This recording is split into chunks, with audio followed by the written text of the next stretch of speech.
آپ کے صاحبزادے کہتے ہیں حضرت عمر فاروق رضی اللہ تعالیٰ عنہ نا ایک اونٹ زخمی ہو گیا، کسی نے اسے زخمی کر دیا۔ تاریخ الخلفاء میں امام جلال الدین سیوطی علیہ رحمہ نے لکھا ہے اونٹ زخمی ہو گیا، اونٹ کی نا گردن پر نشان لگ گیا زخم کا۔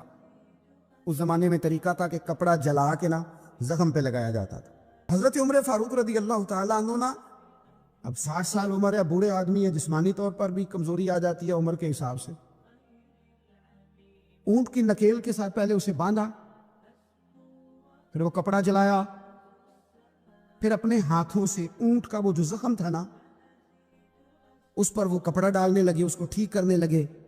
تو صاحبزادے آگے بڑھے، وہ کہنے لگے ابا جی یہ اونٹ ہے اور آپ اس کے زخم کو چھیڑ رہے ہیں، وہ آپ کو تکلیف بھی پہنچا سکتا ہے، تو یہ آپ 2-3 غلاموں کے ذمہ لگا دیں، وہ اس کے زخم پر دوائی مرہم پٹی کر دیں گے، یہ آپ کو کاٹ ہی نہ لے۔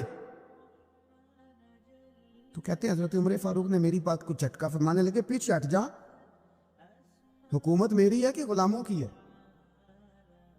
ذمہ داری میری ہے کہ غلاموں کی ہے؟